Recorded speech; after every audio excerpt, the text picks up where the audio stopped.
Se llama Cannabis sativa. Es una planta mítica y legendaria, pero los libros de historia no la mencionan.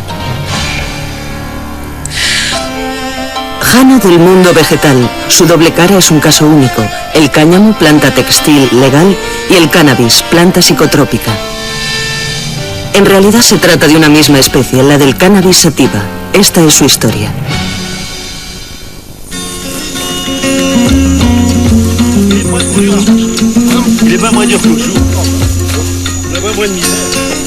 La escena transcurre en el oeste de Francia, cerca de Le Mans.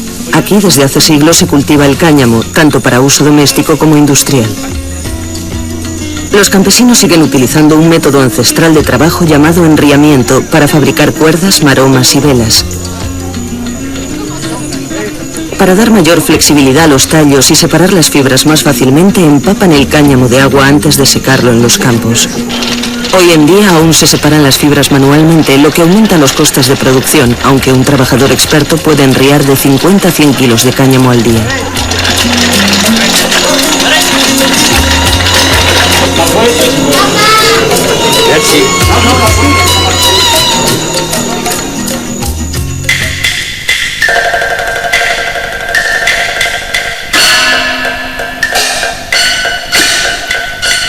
El cannabis sativa fue una de las primeras plantas cultivadas por el hombre.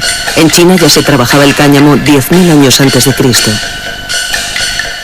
Primero el hombre cosechaba el grano para alimentarse. Después descubrió que rompiendo el tallo podría extraer fibras para fabricar papel, redes de pesca e incluso tejidos. Los habitantes de la antigua China la llamaban el país del cáñamo y la morera. Las hojas de morera se utilizaban para la cría de gusanos de seda, productores del valioso tejido que solo estaba al alcance de los ricos y poderosos. El resto de la población llevaba ropa de cáñamo. En chino, cáñamo se dice ma, que literalmente significa planta de dos sexos, macho y hembra a la vez. El cáñamo también fue la primera planta que se cultivó para fabricar armas de guerra. Los chinos utilizaban tallos de bambú para hacer arcos hasta que descubrieron que la fibra de cáñamo era más resistente. A partir de entonces, los emperadores ordenaron dedicar una parte de las tierras al cultivo del cáñamo.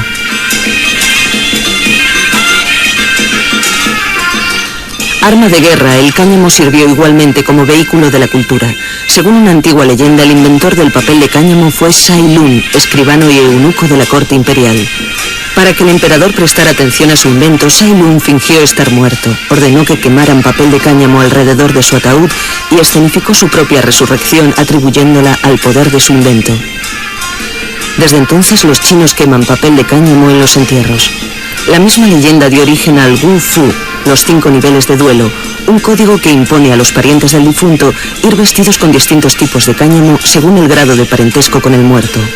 Durante mucho tiempo los chinos guardaron celosamente el secreto de la fabricación de papel de cáñamo. Hasta el siglo V de la era cristiana no transmiten su fórmula mágica, primero a Japón, luego a Oriente Medio y finalmente en el siglo XVIII a Europa.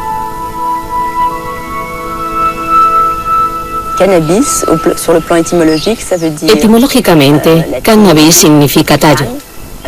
Caña con dos sexos. Y es curioso que en chino signifique lo mismo. La palabra ma, sin embargo, procede de una cultura por completo diferente. Y quiere decir lo mismo. Planta cuyas fibras se utilizan y que tienen dos sexos. El cáñamo se utiliza por su gran riqueza en fibras y es la planta macho la que más tiene. La planta hembra es el prototipo de la planta que se fuma, ya que en ella se concentra toda la sustancia psicoactiva. Lo fundamental es que se trata de una planta que tiene dos sexos.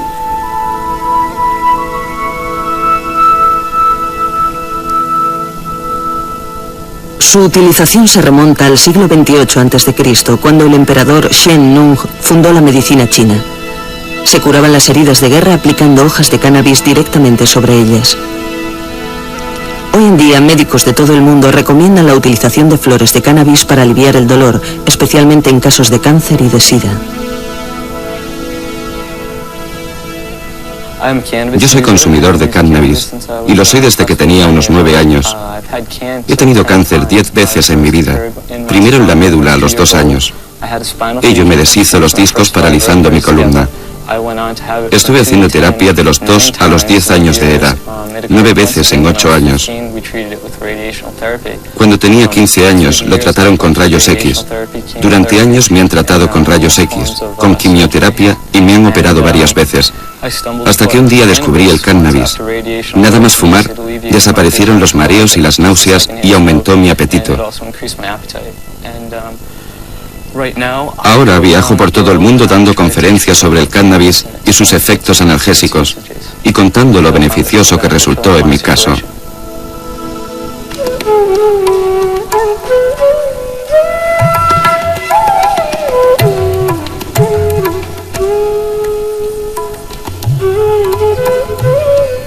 El cannabis también se cultivaba en zonas limítrofes de la India, Kazajstán, Pakistán, Nepal y la actual Cachemira.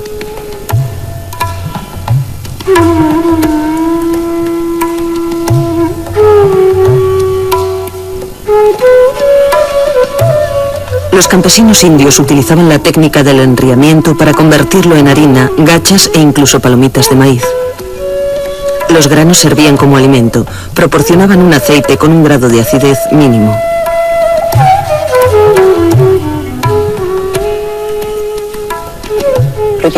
El cannabis está consagrado a Kali, la diosa de la destrucción y a la vez de la reencarnación.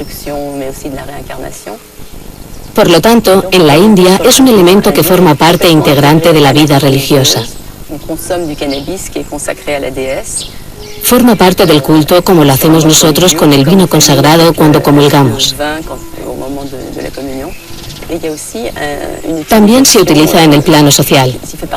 En la India es inimaginable la celebración de una boda o un bautizo sin que esté presente el cannabis.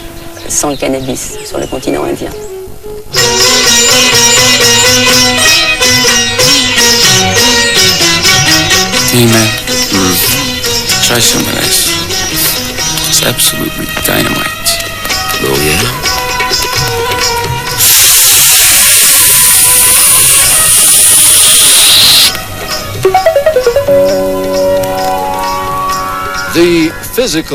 Se pueden notar los efectos físicos de la marihuana después de fumarla o una hora después de ingerirla.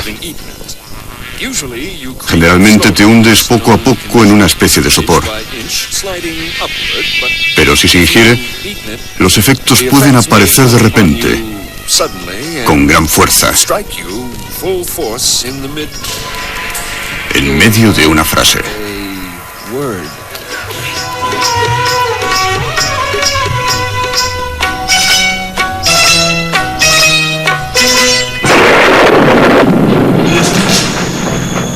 En el siglo III, el emperador romano Galiano recomienda el consumo de cannabis que, según dice, provoca bienestar e hilaridad.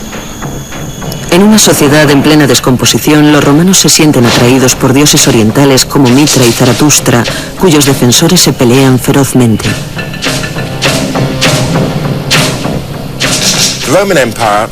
Los romanos iban a la guerra bajo los efectos del cannabis.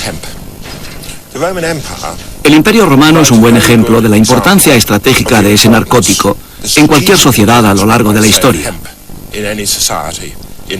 Disponían de arsenales de cáñamo en los extremos opuestos del imperio. Uno en Rávena y otro en Viena.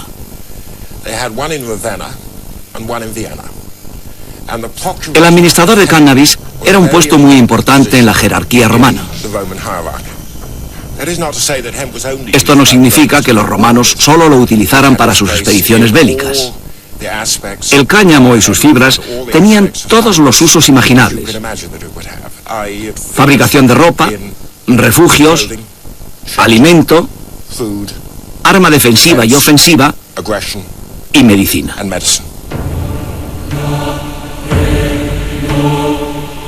Con el tiempo, los cristianos lo condenan relacionando su consumo con los ritos satánicos.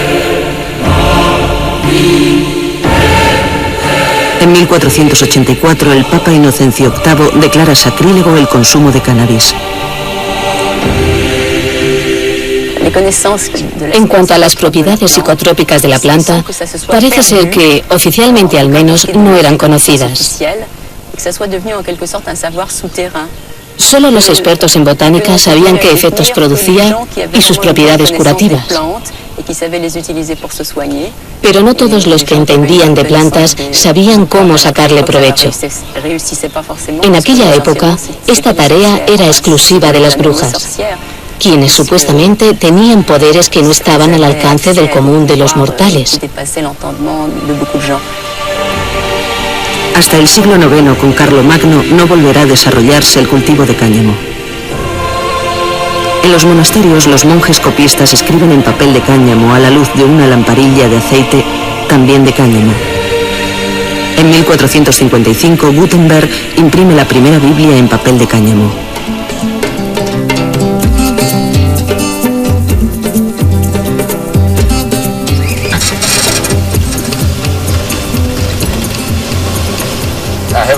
Tengo un buen currículum, una buena educación, 10 años de estudios. Soy licenciado en biología y he estado 4 años en un centro de sanidad pública en la Universidad de Los Ángeles.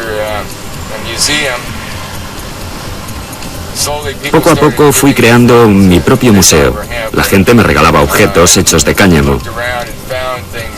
Buscando aquí y allá encontré cosas antiguas, latas, muebles Epsidoil, una Biblia de papel vegetal, cosas que iba acumulando, como esta bandera de hace 100 años. Es un proceso educativo permanente. Cada día aprendo algo nuevo, la gente me cuenta lo que sabe sobre el cáñamo y yo muestro el museo, así que es muy instructivo. Mi madre es un buen ejemplo. Estaba alarmada por todas las cosas que le enseñaba y le contaba. Decía, no, es imposible, no puede tratarse de la misma planta. Yo sé lo que es el cáñamo. Tiene 80 y tantos años. Yo le dije, lo siento. Le enseñé la Biblia y la convencí.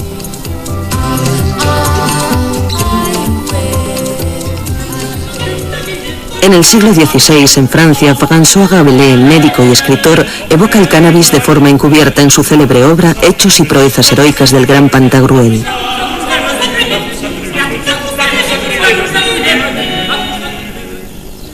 Le gustaba hasta tal punto que lo llamó Pantagruelión, en homenaje a su héroe Pantagruel.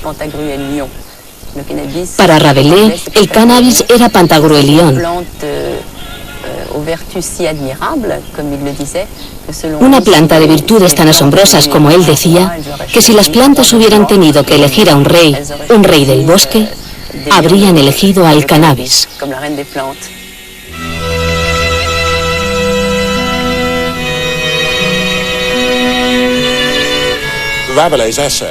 Yo suelo decir que Rabelais, bajo los efectos del Pantagruelión, relanzó el cultivo de cañameras. Es un hecho corroborado por prestigiosos historiadores modernos como el francés Pierre Gruber. Estaba convencido de que la época de prosperidad que vivió el oeste de Francia a finales del siglo XVI y principios del XVII se debió fundamentalmente, aunque hubo otras causas, a las manufacturas textiles de cáñamo y lino.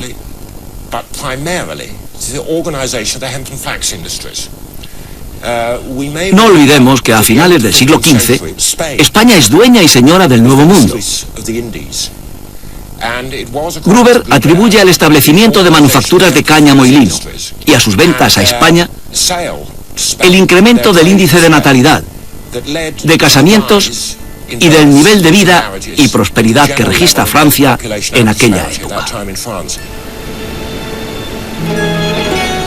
En 1492, Cristóbal Colón descubre América e introduce el cultivo del cáñamo.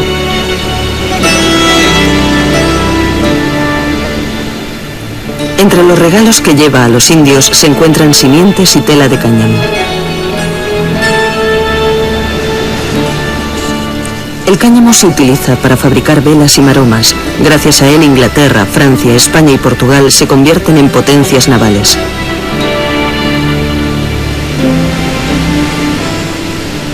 En 1620, el Mayflower transporta a los colonos que llegan a América. En su bodega lleva una carga de simientes de cáñamo.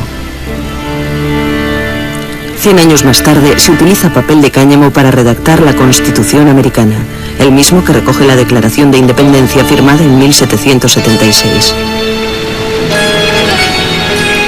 Los cañamones o simientes de cáñamo fueron introducidos en América por los esclavos.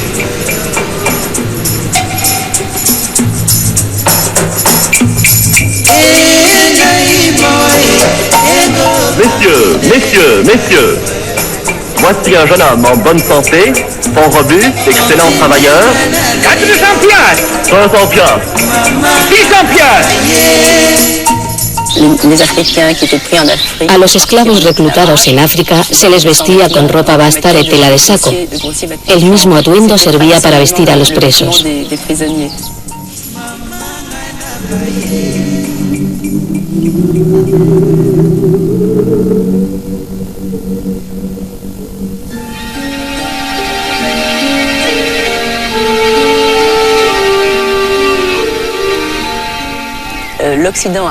Occidente redescubre el cannabis, o al menos su uso psicotrópico prohibido durante siglos, cuando inicia su expansión colonial y entra en contacto con otras culturas. Los ingleses redescubren el cannabis en la India y los franceses en el norte de África. Al volver de la campaña de Egipto, los soldados de Bonaparte traen, entre otros recuerdos, bolas de hachís. En Francia, la historia moderna del hachís tiene sus orígenes en esa expedición napoleónica. El propio emperador estuvo a punto de morir asesinado por un egipcio que había consumido hachís. Este hecho resultará determinante, ya que de entrada Napoleón prohibió su consumo en Egipto.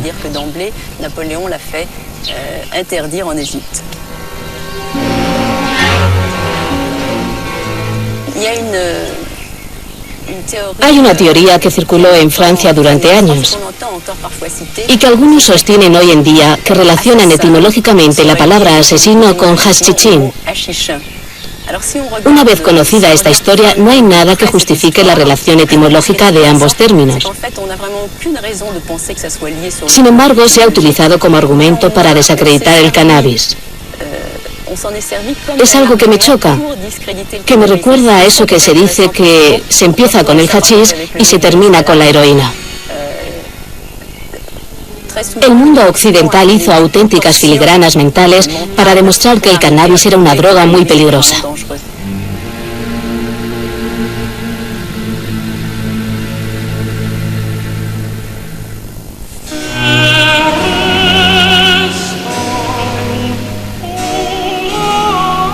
Durante siglos, el cannabis será una materia estratégica para Inglaterra. A principios del siglo XIX, era el componente esencial para la fabricación de cabos y velamen de navíos. El 90% procedía de Italia y de Rusia. Con las guerras napoleónicas, los británicos ven peligrar su abastecimiento. El rey Jorge III fomenta el cultivo del cáñamo y construye manufacturas en las ciudades portuarias del sur del país.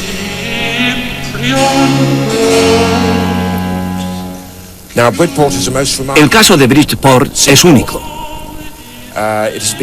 En esa ciudad portuaria se cultivan, procesan y manufacturan textiles de cáñamo, lino y seda, maromas, bramantes y redes de todo tipo, desde el principio de los tiempos.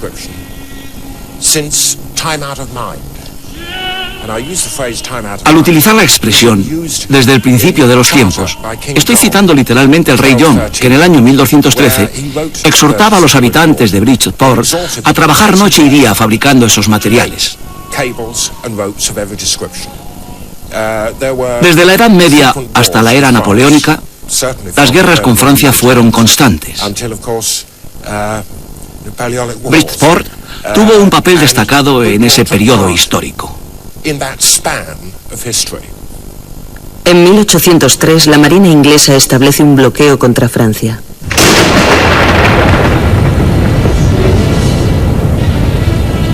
Napoleón responde firmando un acuerdo con el zar Alejandro I.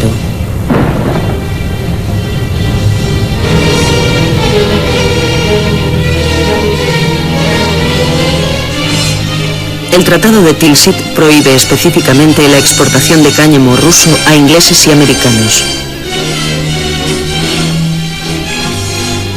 Desoyendo las protestas de Napoleón, Alejandro I permite su comercio clandestino con Inglaterra.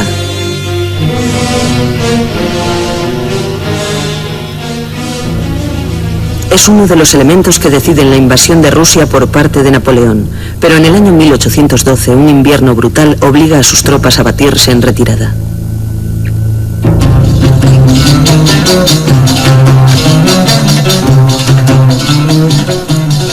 En la Europa de principios del siglo XIX, el cannabis está de moda. Oriente y sus misterios desatan las más locas pasiones. Lo oriental está a la orden del día en lo referente a ropas, viajes, decoración.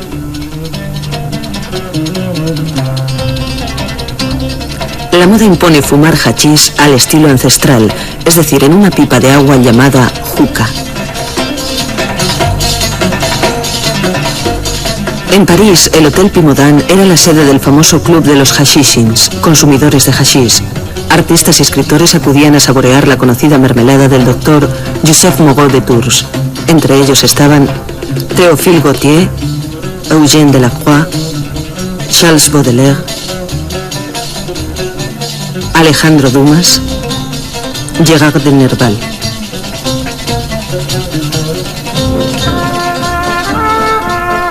La reina Victoria de Inglaterra era otra de las consumidoras de esta mermelada de hachís. Como tantas otras mujeres de la época, lo fumaba para aliviar el dolor de sus menstruaciones. Además, tomaba grandes dosis de morfina. En Ámsterdam, desde 1660, el cannabis importado de Sudáfrica se fumaba en los cafés.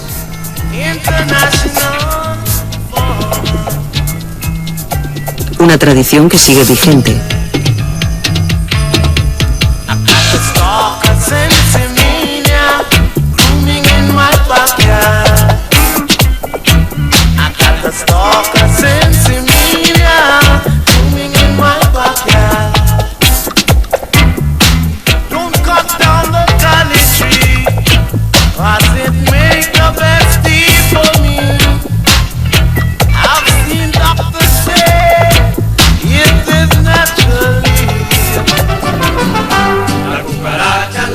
A finales del siglo XIX, los emigrantes indios introducen el cannabis en México.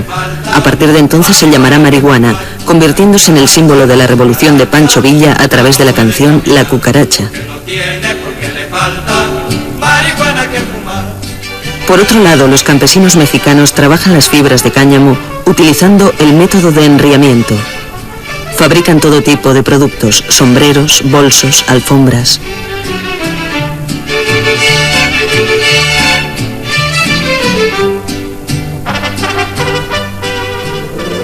La marihuana pasa de México al sur de Estados Unidos. Los negros de las plantaciones la consumirán para soportar sus duras condiciones de vida agravadas por la crisis económica. A continuación, la moda de la marihuana se extenderá a los suburbios de Louisville, donde triunfan el Dixieland y el swing. Allí es conocida con el nombre de reefer. Pronto surgirán canciones alabando la hierba, y los clubs nocturnos proliferan en los barrios donde se establecieron los inmigrantes negros. Have you ever met that funny reefer man? Have you ever met that funny reefer man? La fiebre de la marihuana, asociada a un desarrollo de la industria cañamera, así como a una concienciación del peligro del alcohol, empieza a ser un tema recurrente en los círculos de poder. El alcohol empieza a ser considerado peligroso para la salud pública. Las mujeres se asocian y exigen que se prohíba su venta. Le seguirán los años de la ley seca y su espiral de violencia. En 1933 se vuelve a legalizar. De repente el alcohol vuelve a ser una bebida legal, lo que supone la pérdida de empleo para mucha gente. Fue entonces cuando Harry Anslinger pensó, deberíamos prohibir el cannabis. William Randolph Hearst y DuPont apoyan la propuesta. A ellos se unirán otros industriales algodoneros. La razón era la tremenda competencia que suponía la industria del cáñamo.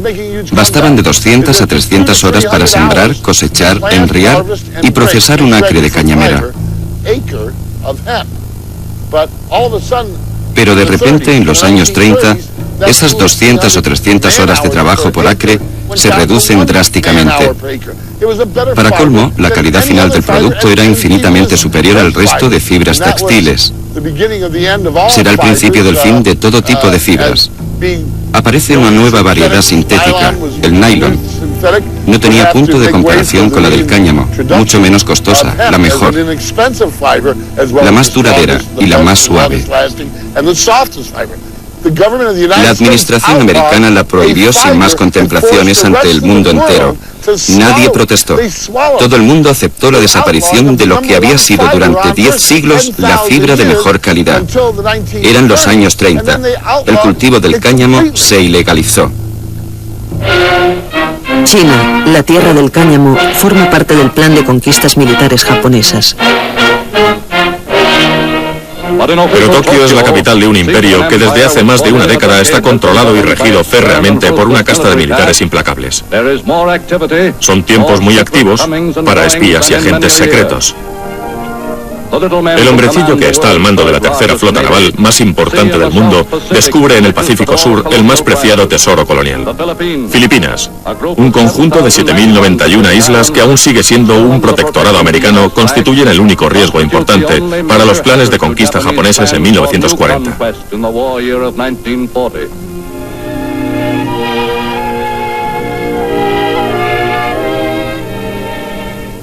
El cultivo y manufactura del cáñamo de Manila, una de las principales industrias de la isla, ya está prácticamente controlada por Japón. En tan solo 2 años, los inmigrantes japoneses han conseguido incrementar notablemente la producción de lo que hasta entonces había sido un monopolio estatal. La invasión de China y Filipinas, dos de los principales países productores de cáñamo, marca el principio de un racionamiento. Como otros grandes estrategas que le precedieron, Hitler es consciente de la importancia del cáñamo, fundamental para la fabricación de textiles imprescindibles en tiempo de guerra. Cuando las tropas alemanas invaden Rusia en 1941, cortan el acceso de cáñamo ruso. Alemania seguirá produciendo cáñamo, pero Inglaterra se verá privada de una fibra necesaria para hacer frente a la guerra.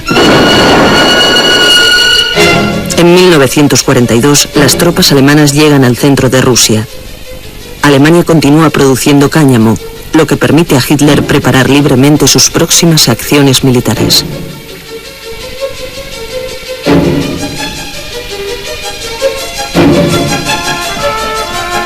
Para asegurar su suministro, Inglaterra pide a la India que aumente su producción de cáñamo.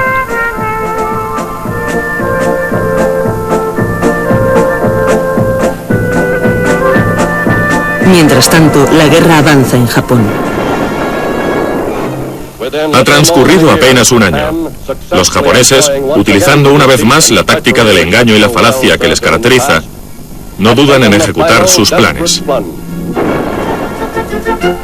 Cuando los japoneses bombardean Pearl Harbor, forzando la entrada de Estados Unidos en guerra, los americanos descubren que no tienen posibilidad de acceder a sus provisiones de cáñamo, y los ejércitos dependen completamente de este producto para fabricar sogas, cordajes, bramante, así como zapatos, botas y equipamientos diversos. La administración americana decide crear una industria de guerra para la producción de cáñamo. Vuelve a legalizar la marihuana y distribuye simientes a los granjeros. Se llega incluso a filmar una película propagandística, Hemp for Victory, cáñamo para vencer, con el fin de alentar este esfuerzo de guerra.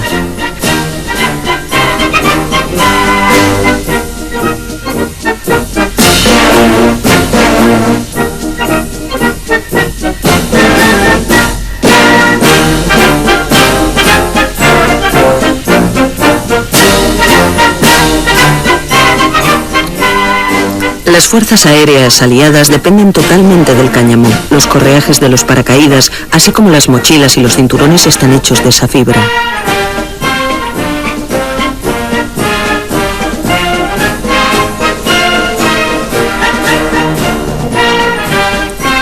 Cuando el general MacArthur expulsa a los japoneses de Filipinas, se recupera el índice de producción de cáñamo.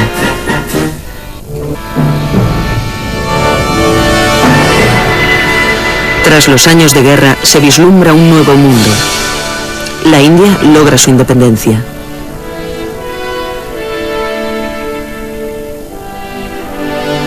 Gracias a la mecanización, duplica su producción y reanuda sus exportaciones de cáñamo a América y al resto del mundo.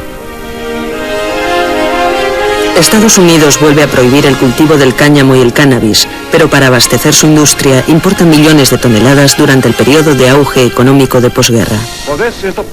Este es el puerto de Nueva York, un centro de actividad permanente con cientos de kilómetros de muelles de carga y descarga de los más diversos productos.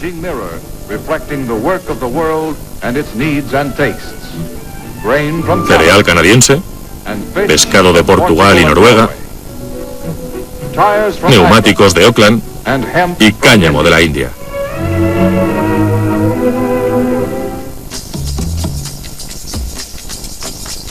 En la Francia de posguerra, el cultivo y elaboración del cáñamo viven una auténtica revolución industrial.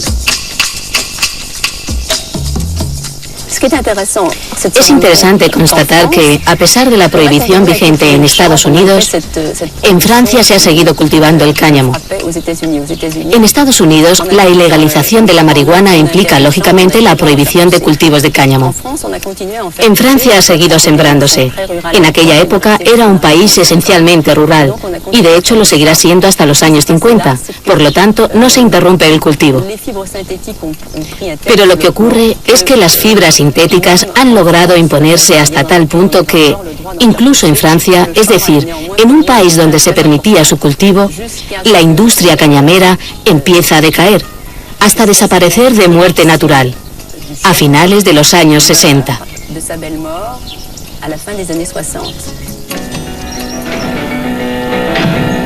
En los años 60, la generación de los hippies lideró un movimiento mundial pidiendo la legalización del cannabis. Las estrellas inglesas y americanas del rock recomendaban su consumo. Los Beatles, con John Lennon al frente, dejan atónita a una sociedad conservadora con sus mensajes claramente pro-cannabis. Cuando Mick Jagger y Brian Jones, miembros de los Rolling Stones, son detenidos por posesión de cannabis, lanzan al mercado el tema We Love You, una canción protesta dedicada a la oligarquía gobernante. No sé por qué le dan tanta importancia. Te relajas, te sientas y piensas, por fin ya lo he aprendido todo. No tengo que seguir viajando ni matarme para lograr sobrevivir. Soy como soy. La juventud es la juventud. El pop es el pop. No es necesario seguir progresando. No hay nada más que hacer. Te sientas tranquilamente y fumas un porro de marihuana. Algo que se disfruta sin más, sin ningún otro fin. Escuchas un poco de música y vives cada instante de la vida, cada instante de la eternidad. Estás con Dios y punto.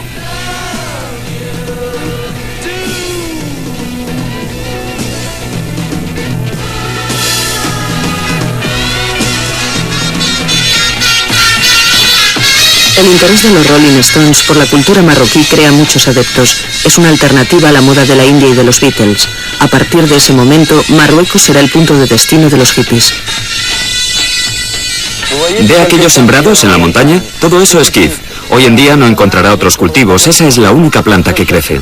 Y como puede ver, es de lo más abundante. Hay kif hasta en los jardines del hotel. Si esta gente tuviera que escoger un signo distintivo, un emblema, seguramente elegiría la flor de kif.